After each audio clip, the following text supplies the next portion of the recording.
Making the headlines tonight, the Cambodian Minister of Foreign Affairs, Deputy Prime Minister Prat Sokhonn, held a bilateral meeting with U.S. Secretary of State Antony Blinken, aimed to promote Cambodia-U.S. relations and cooperation on regional and international issues of common interest.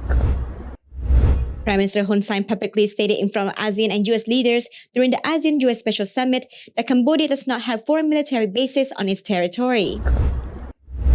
A shower of white, brightly burning munitions cascaded down on the Azovstal steel works in the Ukrainian port city of Mariupol in a video released by a pro-Russian separatist commander. This is the Daily Roundup on EAC News Channel. A very good evening to you. My name is Dekanin. The Cambodian Minister of Foreign Affairs, Deputy Prime Minister Prat Sokhonn, held a bilateral meeting with U.S. Secretary of State Antony Blinken on the 13th of May 2022 on the sideline of the ASEAN-U.S. Special Summit. The meeting aimed to promote Cambodia-U.S. relations and cooperation on regional and international issues of common interest. EAC News reporter Dashana Gochin has more details. According to a statement released by the Cambodian Ministry of Foreign Affairs, both the Deputy Prime Minister and the U.S. Secretary of State noted with satisfaction the good cooperation between Cambodia and the United States in many areas, such as economic exchange, mine clearance, peacekeeping, cultural heritage protection, repatriation, and people-to-people exchange. The two sides also discussed issues related to human rights and democracy. U.S. Department of State spokesperson Ned Price stated that Secretary Blinken expressed concerns about the restrictions on human rights and fundamental freedoms in Cambodia, urging the kingdom to drop politically motivated charges and allow opposition politicians to participate freely in upcoming elections. In response, Deputy Prime Minister Prat Sokhonn reaffirmed the Cambodian government's full commitment to an inclusive political process and freedom of expression. He highlighted the multi-party elections held regularly since the early 1990s, which have been assessed as free and fair by local and international observers, along with the existence of hundreds of media establishments and wide social media penetration in Cambodia, the operation of trade unions for workers' rights and protection, and thousands of NGOs and civil societies to promote people's rights and welfare. On the matter of international cooperation, Secretary Blinken thanked Cambodia for contributing to the successful convening of the ASEAN-U.S. Special Summit and for supporting the elevation of ASEAN-U.S. relations to the level of a comprehensive strategic partnership, which is the highest level partnership possible under the ASEAN framework. The two sides exchanged views on the ongoing Myanmar crisis, and Secretary Blinken urged Deputy Prime Minister Prat Sokhonn, in his role as the ASEAN Special Envoy, to continue pushing for the full implementation of the ASEAN Five-Point Consensus, particularly on three urgent priorities, namely the cessation of violence, delivery of humanitarian assistance, and engendering an inclusive political dialogue among all parties concerned.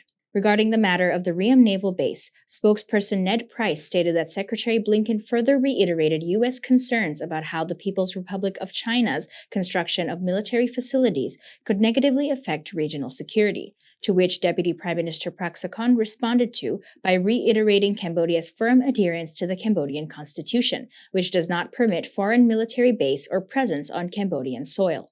The Deputy Prime Minister underlined that the renovation of the base serves solely to strengthen Cambodian naval capacities, to protect its maritime integrity and combat crimes. The Cambodian Foreign Ministry's press release concludes that the meeting between the two leaders ended with a shared resolve to work closely together to further promote relations of friendship and fruitful cooperation between Cambodia and the United States in all areas. The ASEAN-U.S. Special Summit was held from 12th to 13th May in Washington, D.C., America. Prime Minister Hun Sen co-chaired the summit as the 2022 ASEAN chair, along with U.S. President Joe Biden. While Prime Minister Hun Sen was in Washington, he also met with around 2,000 Cambodians living in the U.S. and Canada. Darshana Gochan, EAC News. Prime Minister Hun Sen publicly stated in front of ASEAN and U.S. leaders during the ASEAN-U.S. Special Summit that Cambodia does not have foreign military bases on its territory. This was the direct response and confirmation from the Cambodian Prime Minister in front of senior U.S. officials, including the President and the Speaker of the House, to repeated accusations made by the United States of Cambodia allowing China to build military facilities in the Ream Naval Base. EAC News reporter Anthony Ellis has more. Answering a question from EAC News, the Minister Delegate attached to the Prime Minister, Kao Kim Horn, said that the senior U.S. officials, such as the U.S. President, took note of the Prime Minister's statement and added that this is the last confirmation from Cambodia to the United States regarding this matter, and will hopefully be a positive sign for future relations. ការដែលសម្ដេចបានលើកនេះចង់បញ្ជាក់ជាផ្លូវការហើយជាចុងក្រោយថាកម្ពុជាពិតមិនមានមូលដ្ឋានកងទ័ពបរទេសនៅលើទឹកដីកម្ពុជាឡើយហើយកម្ពុជាស្វាគមន៍ចំពោះវត្តមាននាវាពីបណ្ដាប្រទេសផ្សេងទៀតរួមទាំងសហរដ្ឋអាមេរិកមកកំពង់ផែកម្ពុជានេះបាទដូច្នេះហើយនេះជាការគូបញ្ជាក់ចំពោះមេដឹកនាំសហរដ្ឋអាមេរិកក៏ដូចជាមេដឹកនាំអាស៊ានហើយនិងមេដឹកនាំខាងសភាដែរកុំឲ្យបន្តលើករឿងនេះទៀតមែនតើតែមិនថាត្រូវបញ្ចប់ការលើកនេះមិនថាអត់មាននេះទេបាទការឆ្លើយតបមិនមានការឆ្លើយតបអីជានេះទេគ្រាន់តែថាសហរដ្ឋអាមេរិកគេកត់សម្គាល់ហើយគេកត់ត្រាទុករឿងនេះហើយដូច្នេះការពិភាក្សាខ្លះការមិនឆ្លើយតបចាត់ទុកជាចម្លើយមួយដែរជាការឆ្លើយតបដែរបាទ In a meeting with the Cambodian Foreign Minister Prak Sokhonn on the sideline of the Asean US Summit on the 13th of May, US Secretary of State Antony Blinken also raised the issue of Ream Naval Base, expressing concern that the construction of the military facilities at the base by the People's Republic of China would undermine regional security. In response, Deputy Prime Minister Prak Sokhonn reiterated Cambodia's firm adherence to the Constitution of Cambodia, which does not permit foreign military base or presence of Cambodian soil, and further underlined that the renovation of the base serves solely to strengthen the Cambodian naval capacities to protect its maritime integrity and combat crime. The Director General of International Relations Institute of Cambodia, Dr. King Pia, said that despite the Prime Minister's direct statement on this issue, it would not be possible to end the allegations coming from the United States if the country continues to place the issues under the agenda of politics. នេះគឺជាអ្វីដែលយើងបានធ្វើគួរធ្វើត្រូវធ្វើឥឡូវគឺយើងធ្វើអស់ហើយសួរថាលៀងជំរះបានឬមិនបានគឺវាលែងជាភារកិច្ចរបស់កម្ពុជាហើយគឺវាទៅជាគេហៅថាការពិចារណាឬក៏សតិសម្បញ្ញៈនៃប្រទេសដែលចោទប្រកាន់យើងនោះទៅវិញបាទ Tensions between Cambodia and the United States have been high, with the United States accusing Cambodia of trying to hand over the Ream naval base to China and expressing displeasure over the demolition of its aid building at the naval base. Cambodia has attempted to clarify this issue numerous of times, but accusations have remained. In connection to the Ream naval base, the United States blacklisted two senior Cambodian officials back in November 2021.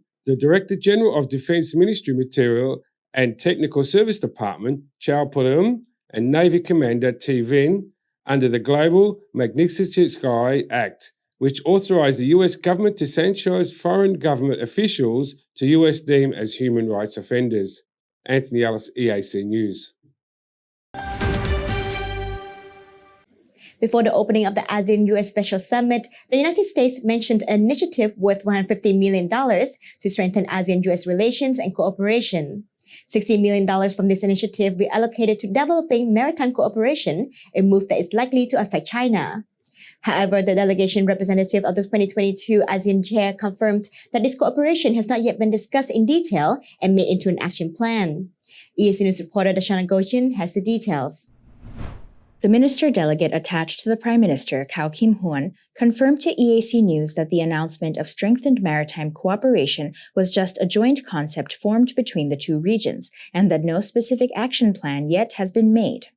However, he stressed that maritime cooperation between ASEAN and the United States is beneficial to all countries, particularly on matters related to security, drug and human trafficking, and other illegal activities. អ្វីដែលសំខាន់គឺការកសាងសមត្ថភាពបាទនឹងការផ្លាស់ប្ដូរព័ត៌មានទៅវិញទៅមកនឹងការធ្វើរបាយការណ៍ជាពិសេសការនេសាទខុសច្បាប់អានោះក៏នៅក្នុងនោះដែរការនេសាទខុសច្បាប់នៅលើទឹកដែនសមុទ្រយើងឧទាហរណ៍ចឹងចោះឬដែនសមុទ្រផ្សេងទៀតនៅបណ្ដារដ្ឋជាសមាជិករបស់អាស៊ាននេះនេះនឹងយើងជាក់ស្ដែងវាអាចទៅអញ្ចឹងថ្ងៃក្រោយគឺថាមានការសហការគ្នាមានការផ្លាស់ប្ដូរព័ត៌មានមានការបដិបដាលហួសហេតុហ្នឹងដូច្នេះអានេះគាត់ប្រមាលមើលអ្វីដែលធ្លាប់ធ្វើមកនៅក្នុងវិស័យផ្សេងទៀតបាទជាក់ស្ដែងយើងនៅរងចាំថាតើផែនការសកម្មភាពសម្រាប់អនុវត្ត ទស្សនៈធានរួមបាទនេះគឺថានឹងអាចធ្វើឡើងនៅពេលខាងមុខនេះបាទ In the joint vision statement of the 2022 ASEAN-US Special Summit, the two sides pledged to promote maritime cooperation through the ASEAN-led mechanism.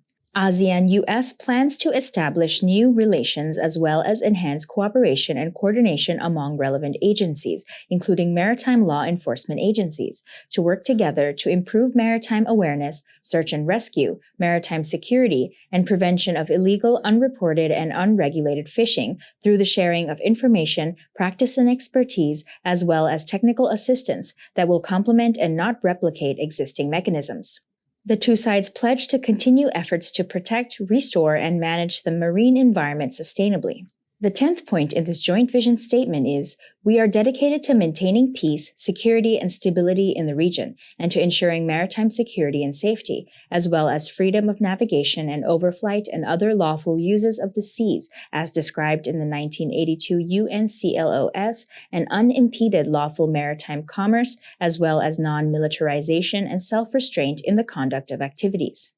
In a press release issued on 12 May 2022, ahead of the ASEAN-US Summit at the White House, U.S. President Joe Biden announced a $150 million initiative, of which $60 million will be used to expand maritime cooperation between the U.S. and ASEAN.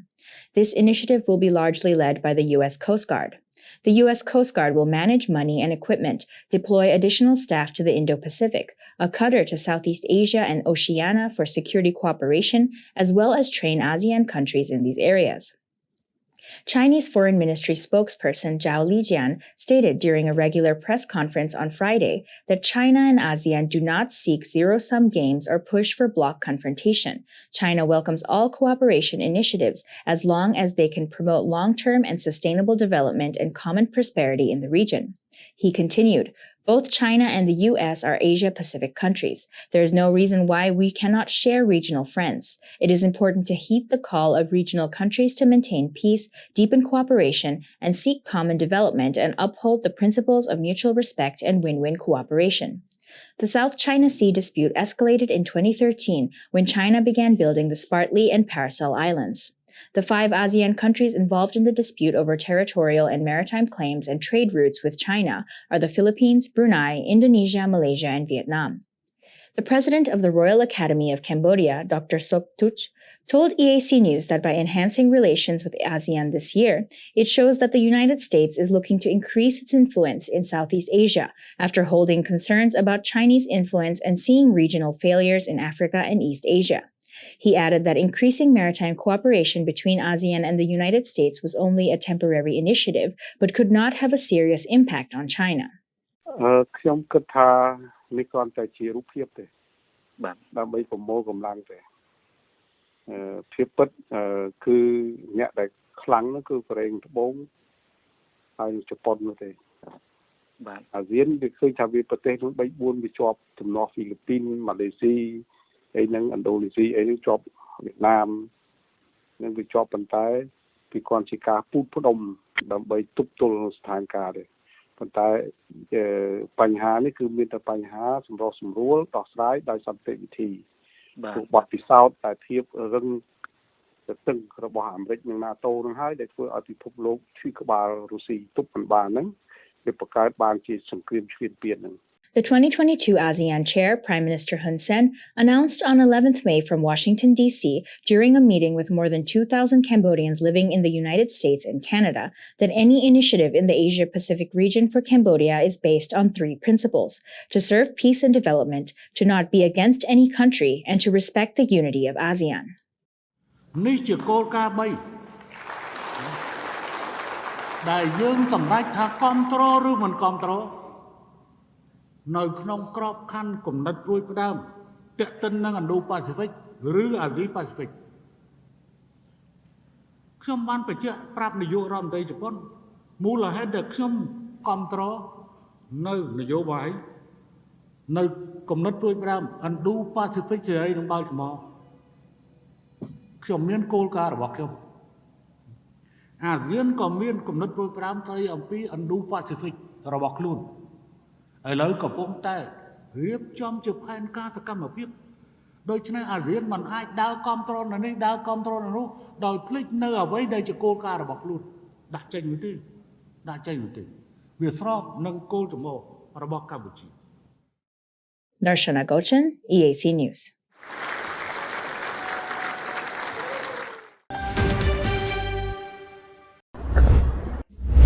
Rachan has won Cambodia's first gold medal in the SEA Games in kickboxing 57kg weight division, while Chun Thong and Sapon Yim have won silver in Patong men's doubles. Also, our silver medalists are Meng Hong Tan, Levi Chung, and Panyan Lon, all in kickboxing, with 10 other athletes in different sports have won bronze medals. Vietnam is leading the medal tally with 69 gold, followed by Thailand 28, Philippines 21, Indonesia 19, Singapore and Malaysia 17, and Cambodia also on the medal tally with a 1 gold, 4 silver, and 10 bronze medals. With 6 days to go, Cambodia are still in with a chance to win more medals. Cambodia has reported no new COVID-19 cases in the local community for the 9th day straight. There have been 3 patient recoveries and no new deaths. The total number of Omicron cases in the kingdom stands at 15,821, with 1,362 imported and 14,459 local community cases. Cambodia's COVID-19 case tally has stalled at 136,262. The death toll stands at 3,056. The number of patients treated successfully since the pandemic reached Cambodia is 133,197, and the tally for imported cases remains at 21,219.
If it's happening and you need to know about it, you'll get it all right here.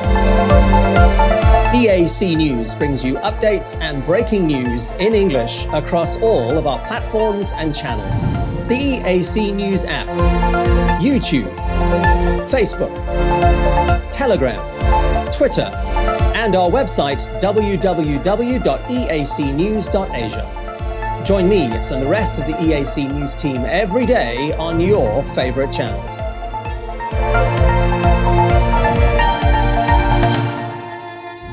EAC News, Cambodia made clear.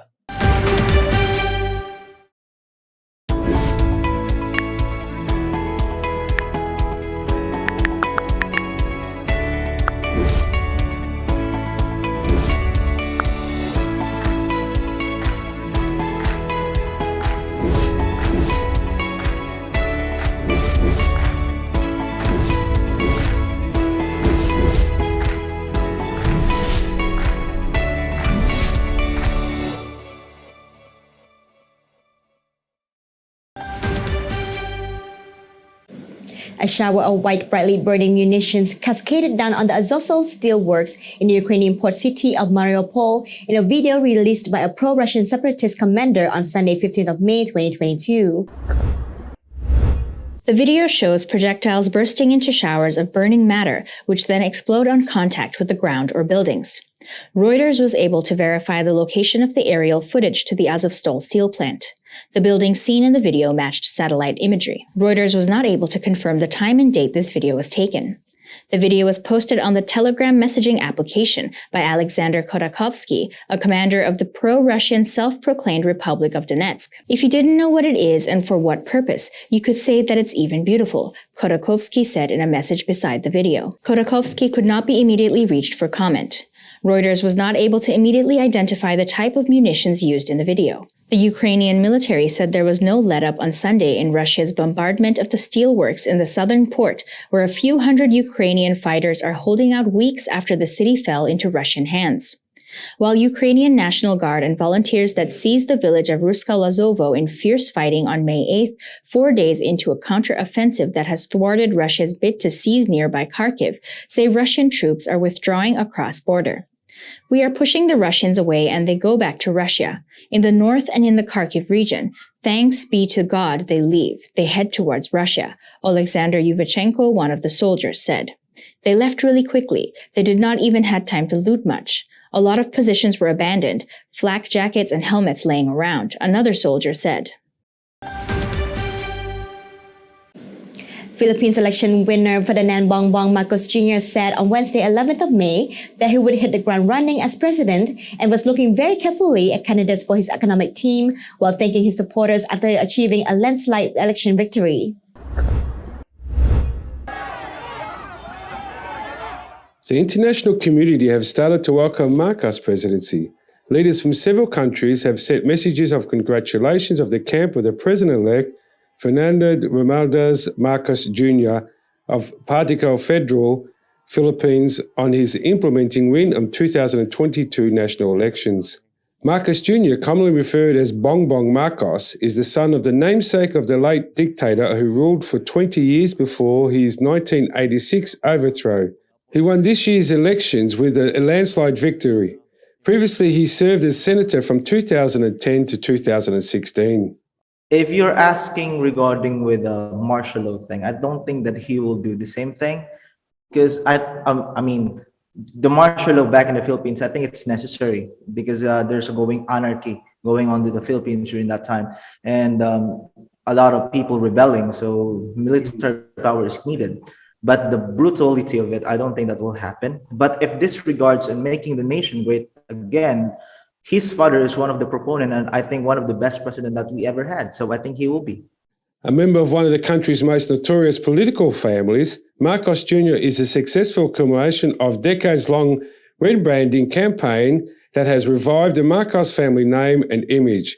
A politician has a criminal record. And it's also the first time in history wherein a presidential candidate doesn't need to attend presidential debates, doesn't have to present any platform, had convictions of corruption, but yet he won. So the qualifications or the law in the Philippines is very minimal. I think it's only if you're more than 18 years old and a Filipino citizen, and probably that's it. So for years, that has been the problem in the Philippines in terms of candidates running for the office. It's mostly about popularity contest. Most artists, because they're very popular, they tend to win the seat, and that's what we're trying to avoid. And that's why this campaign or this election is very, very important, because for the first time we have someone like Vice President Leni Robredo who's really standing and really committed to a good governance. And we also saw that result because when she was the vice president, she made a lot of successful campaigns, especially during pandemic. Okay. However, I wanted to say that also, first time in history, I've witnessed the power of people's campaign.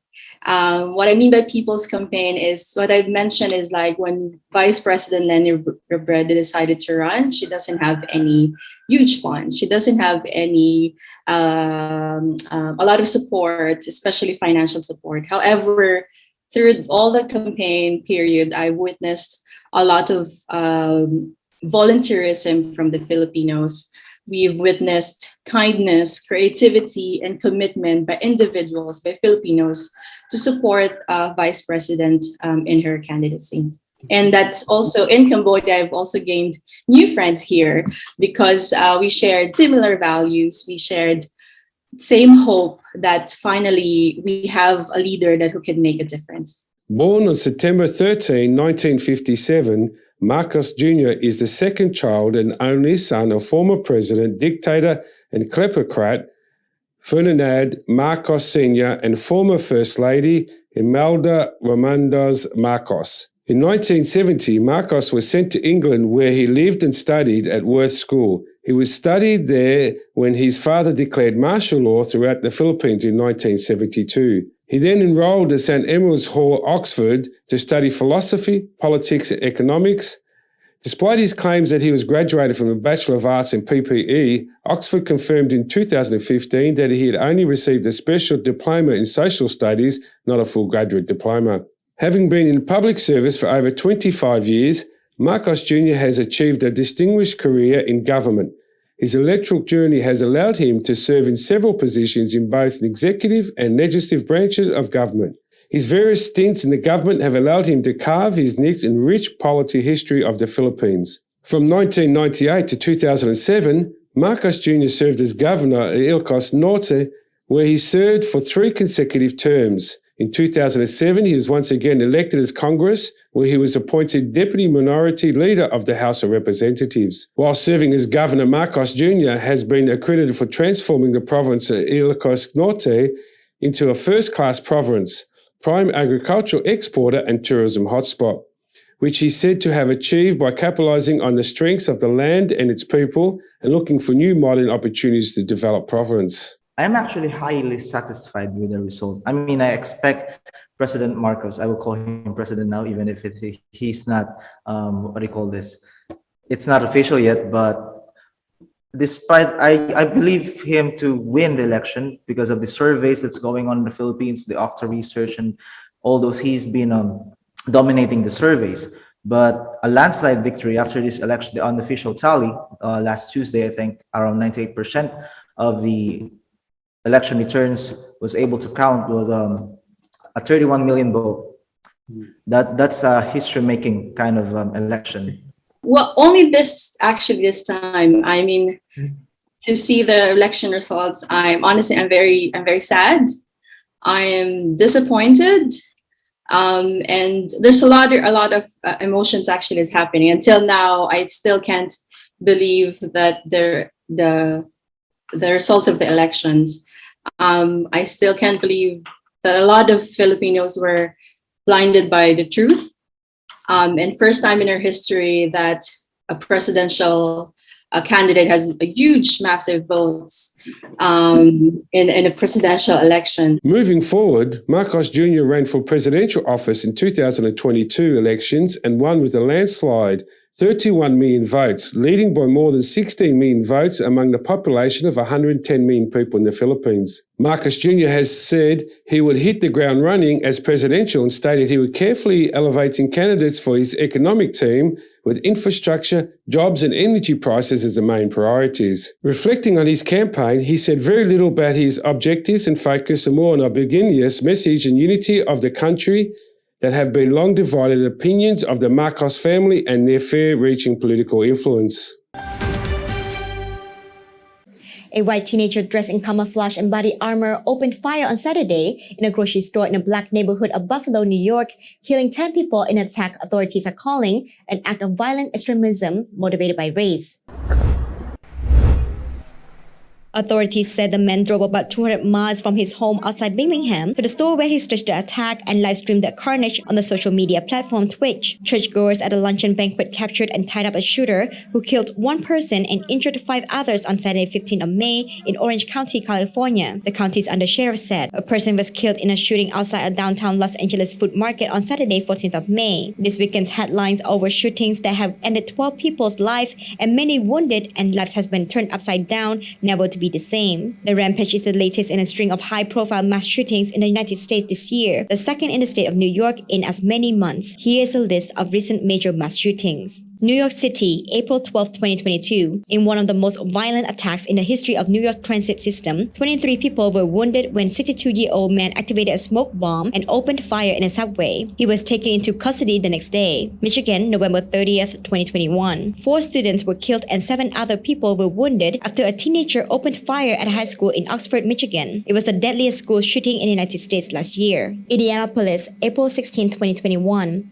A former FedEx employee who had been under psychiatric care shot 8 people dead and injured several others at an Indiana facility of the shipping company before taking his own life, authorities said. Colorado, March 22, 2021. A mass shooting at a supermarket in Boulder, Colorado left 10 people dead, including a police officer. Atlanta, March 16, 2021. 8 people, including 6 women of Asian descent, were shot dead in a string of attacks at day spas in and around Atlanta. A male suspect was arrested. El Paso, August 3, 2019. A man fatally shot 22 people at a Walmart store in El Paso, Texas. A statement believed to have been written by the suspect called the attack a response to a Hispanic invasion of Texas. Authorities arrested the shooter. Dayton, August 4, 2019. A gunman dressed in body armor opened fire in downtown Dayton, Ohio, killing 9 people, including his sister. Police killed the shooter. Tree of Life, October 27, 2018, a gunman burst into the Tree of Life synagogue near Pittsburgh and fired on congregants gathered for a Sabbath service, killing 11. Parkland, February 14, 2018, a former student at Marjorie Stoneman Douglas High School in Parkland, Florida, killed 17 students and educators. Las Vegas, October 1, 2017, a gunman opened fire on a country music festival from a 32nd floor hotel suite, killing 58 people before taking his own life. Orlando, June 12, 2016.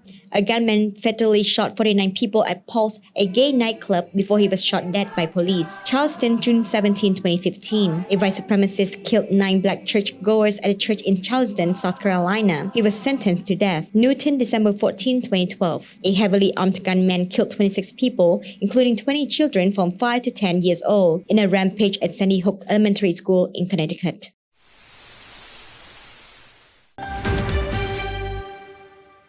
Let's have a look at today's finance. The CSX index is currently at 505.42 points, down 0.07 points or 0.14%. The daily exchange rate is 4,062 real to the US dollars.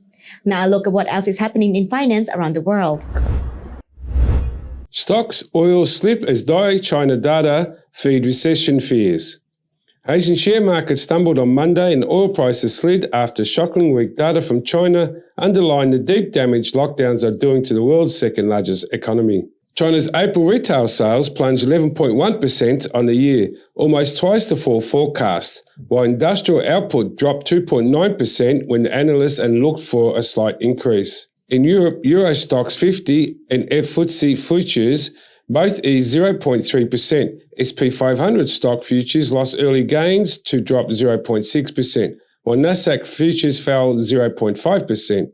Both are far from last year's highs, with the SP having fallen for the 6 straight weeks.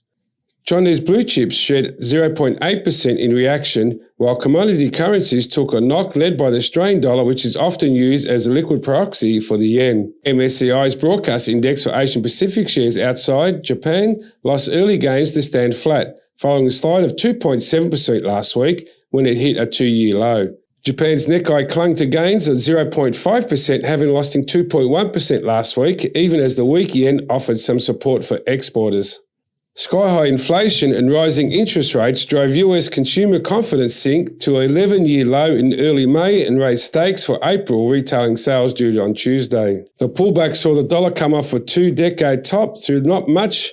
The dollar index was last at 104.560 within a splitting distance of 105.0110 peak. The euro stood at $1.043, having got as low as 1.0348 last week. The dollar did not lose ground on the yen, which seemed to get a safe haven bid to the weak China data, slipping 129.2 yen. In cryptocurrencies, Bitcoin was last up 2% at 30,354, having touched its lowest since December 2020 last week following the collapse of Terra US, so-called stablecoin. The commodity market's gold was pressured by high yields and stock dollar and was last at 1,809 an ounce, having shed 3.8% last week. Oil prices revised course on the dire Chinese data rekindled worries about demand. Brent lost $2.31 to $109.24, while the US crude shred $2.14 to $108.35. Consumer inflated Russia accelerated in April to 17.83% to a year-on-year terms, its highest level since January 2002. Data showed on Friday as it got a boost from its volatile ruble and unpredictable Western sanctions that disturbed logistics chains. But monthly inflation slowed to 1.56% in April from 7.61% in March, when it staged the biggest month-to-month increase since January 1999. Data from the Federal Statistics Services rose that showed. That's the latest news on finance. Tune in tomorrow for more. Now let's have a look at the weather and what you can expect for tomorrow.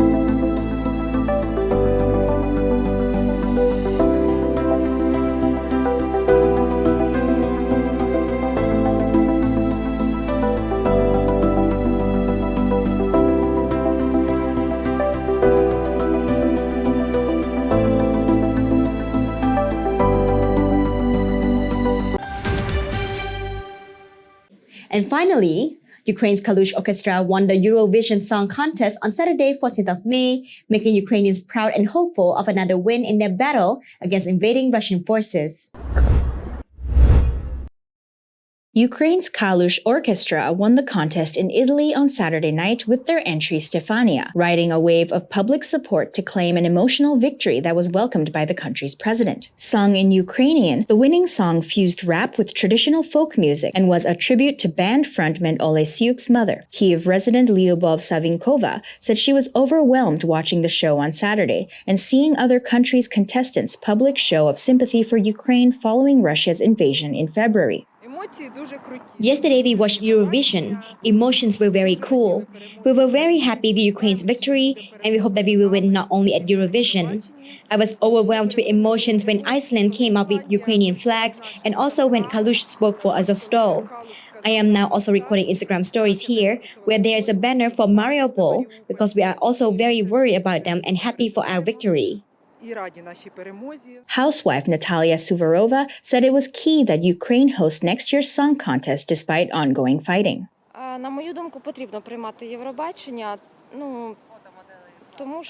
I think we should host Eurovision because we can. Maybe we may not be on the same scale as in previous times or in other countries, but it can be done differently. But it is necessary to host Eurovision.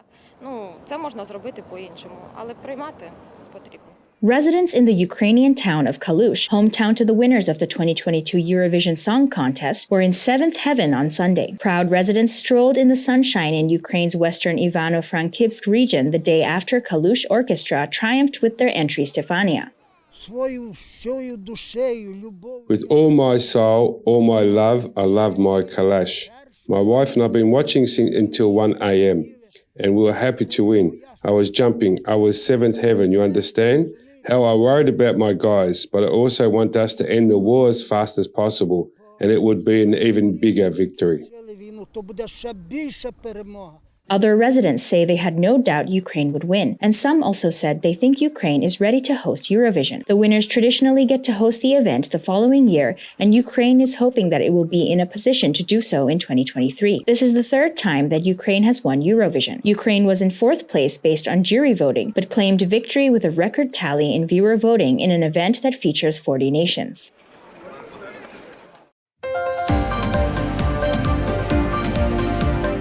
Thank you for watching the Daily Roundup here on EAC News Channel. For more breaking news and updates, check our website eacnews.asia or search EAC News on Smart TV, Telegram, or at your favorite app store. More from the EAC News team tomorrow night at 8 p.m. See you then!